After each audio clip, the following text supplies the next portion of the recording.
সবার আগে বলেন কোন সিন্ডিকেট আছে? রুনান কিন্তু আমার রুমমেট, মানে আমরা একই অ্যাপার্টমেন্টে থাকি। বা আমাকে নিয়ে যা ইচ্ছা বলতে পারে, সমস্যা নেই। বাট আমার বাবা নাই, আমার বাবাকে নিয়ে অনেক গালাগালি, আমার মাকে নিয়ে, যেগুলো আমাকে অনেক মেন্টালি অনেক এই টুর্নামেন্টে আমাকে অনেক ভেঙে দিয়েছে। আমার টিমমেটরা, আমার কোচেরা আমাকে অনেক সাপোর্ট দিয়েছে যে তুমি। ফয়সাল, কংগ্রাচুলেশনস, সেই সোনালী ট্রফিটা অবশেষে ধরে দেখলেন, সে ভারতকে হারালেন। এই ভারতের কাছেই তো বেশ কয়েকবার হারা হয়েছে এবং ট্রফি হারানো হয়েছে। বয়সভিত্তিক বেশ কয়েকটা দলেরও আপনি ক্যাপ্টেন ছিলেন এবং আজকে দেখলাম যে শেষ মুহূর্তে আপনাকে ক্যাপ্টেন্সি আর্মব্যান্ডটাও তুলে দেওয়া হচ্ছিল, যেটা আসলে দেখলাম মিঠু করলো। সব কিছু মিলিয়ে অনেক অনেক সমালোচনা, অনেক ধরনের কথা রয়েছে, সেই ভুলগুলো ভাঙিয়ে দিবে নিশ্চয়ই।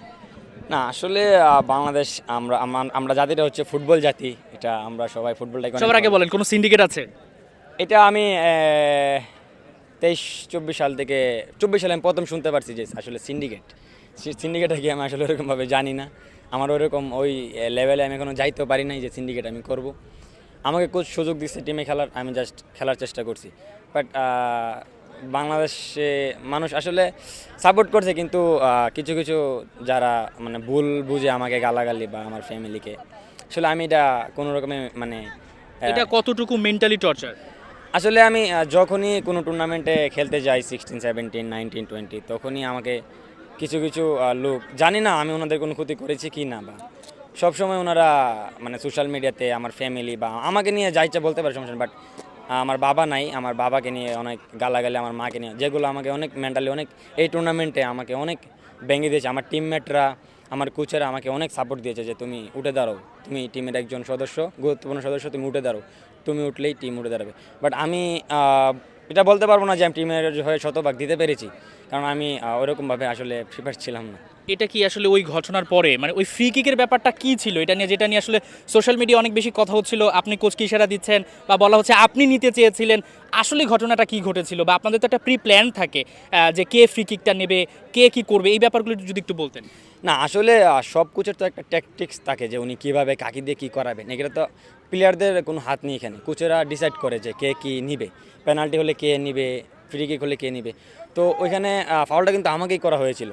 তো ওই ওই ফুট থেকে মুর্শেদ যেহেতু লেফট ফুটার, তো কোচের প্ল্যান ছিল যে মুর্শেদ ট্রাই করবে। তো আমি আমি মাথায় আঘাত পেয়েছিলাম ফাউলটার পর, তো আমি উঠে দাঁড়িয়ে দেখি রুনান বলটা হাতে। তো কোচ আমাকে, কোচও বুঝতে পারিনি যে রুনান নিতে চাচ্ছে। তো কোচ আমাকে ডাগর থেকে ডাক দিয়ে জিজ্ঞেস করলো যে ফ্রি কিকটা মুর্শেদকে নিতে বলো। কোচও ভাবিনি যে রুনান নিবে। তখন আমি কোচকে হাতের এসে বললাম যে রুনান নিতে চাচ্ছে, রুনানকে নিতে দেন।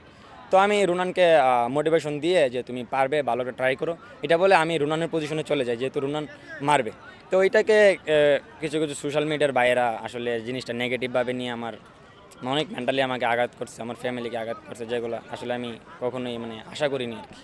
আপনার ফ্যামিলি মেম্বার এটাকে কিভাবে দেখেছে, তারা আপনাকে কি বলেছে? তাদের উপর তো একটা টর্চার ছিল, আপনার নাম ধরে যেভাবে করছিল, সোশ্যাল মিডিয়াতে খুব বেশি হয়ে যাচ্ছিল, ওই ব্যাপারগুলো আসলে কিভাবে সামলেছেন?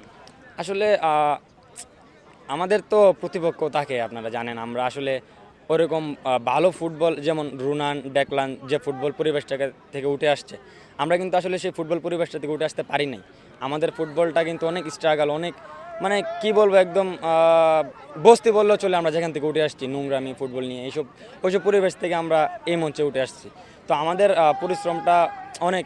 তো এখানে আসার পরে দেশকে রিপ্রেজেন্ট করার সময় যখন দেখি যে এইসব আমাদের নিয়ে হয় বা বলে সিন্ডিকেটের অংশ, আমরা সিন্ডিকেট করি, তো ফ্যামিলিও এলাকার দিক দিয়ে একটা, জানেনই তো এলাকার মানুষ বা কেমন, সবাই তো সব বোঝে না। সবাই বোঝে না। ফ্যামিলিকে অনেকভাবে হয়তো খুঁচা মারে কথা বলে আর কি, যে ওর ছেলে ফুটবল খেলতে গেছে, ন্যাশনাল টিমের হয়ে ও এরকম কাজ করতেছে। বাট সত্যটা আমি চাই আপনারা নিউজ অবশ্যই করবেন ফুটবল নিয়ে, যেহেতু আমরা ফুটবল জাতি, আমরা ফুটবলটা প্রচার করতে চাই। বাট আপনারা যেটা সত্যি আপনারা যাচাই করুন, তারপর এটা করুন। আমি এতে কোনো আমার ইয়া নেই। কিন্তু যেটা এবার হয়েছে, আমি সত্যি কথা বলতে গেলে আমি মেন্টালি, মার্ক কক্স যে আমাদের হেড কোচ, আমাদের অ্যাসিস্ট্যান্ট কোচ যারা রয়েছেন এবং প্লেয়াররা, এমনকি রুনান কিন্তু আমার রুমমেট, মানে আমরা একই অ্যাপার্টমেন্টে থাকি। তো এমন কোনো সময় নেই রুনান আমাকে বুঝায়নি। সবসময় রুনান তো দেখতে পারছে এইগুলো। তো রুনান সবসময়, রুনান দেখলাম আমাকে এসে বুঝাইতো যে এইসব কিছু না, তুমি তোমার খেলায় ফোকাস করো, আমি জানি তুমি কেমন বা কি। তো রোনার নিজে তো জানে বাংলাদেশের সোশ্যাল মিডিয়াটা কিরকম হয় বা আলোচনা হচ্ছিল। আসলে ও বলতেছিল যে আসলে তো ক্রেজি, যে যেটা হয় নাই, কারণ ফ্রি কিকটা তো আমি ওকে ওই ঘটনাটা তার কানেও পৌঁছেছে। হ্যাঁ, ও যখন রুমে আমরা পৌঁছালাম, তখন যখন ফোন হাতে নিলাম, তো আমাকে ইনবক্সে অনেকেই অনেক গালাগালি, অনেক ইয়া করতেছিল। রুনানও ওইসব দেখতেছিল। রুনা আমাকে এসে বলতেছিল এসব কী, সব এত ক্রেজি কেন? বা আমি বলছি আসলে আমাদের দেশটা ফুটবল প্রেমিক সবাই, আসলে ওরা হয়তো ফুটবলের খারাপ হোক এরকম কিছু চাই না, হয়তো ওরা বুঝতে পারেনি যে এটা একটা আমার বলছিল যে আমি হয়তো তোমাকে ওরকমভাবে বুঝাইতে পারিনি যে তুমি নিচ্ছ, হয়তো ক্যামেরায় অনেক কিছু বোঝা গেছে আর কি, এজন্য হয়তো এটা নিয়ে সমস্যা হয়েছে। দিন শেষে এই ধরনের ঘটনার একটা দাঁত ভাঙা জবাব দিয়েছেন, ভারতকে হারিয়ে ট্রফি জিতেছেন, দেশে গেলে সেই ভুলগুলো হয়তো ভেঙে যাবে এবং আপনাদের হাত ধরে আরও সাফল্য এগিয়ে আসবে। আপনাকে আরও একবার অসংখ্য ধন্যবাদ এবং কনগ্রাচুলেশনস। আমরা কথা বলছিলাম ফয়সালের সঙ্গে, এই মাঠেই তাকে নিয়ে নানান ধরনের আলোচনা সমালোচনা তৈরি হয়েছে, আর এই মাঠেই কিন্তু সে জবাবটা দিয়েছে এবং নানা ধরনের কথাও বলেছে। হাসান সজীব, ৭১, মালদ্বীপ ন্যাশনাল স্টেডিয়াম, মালদ্বীপ।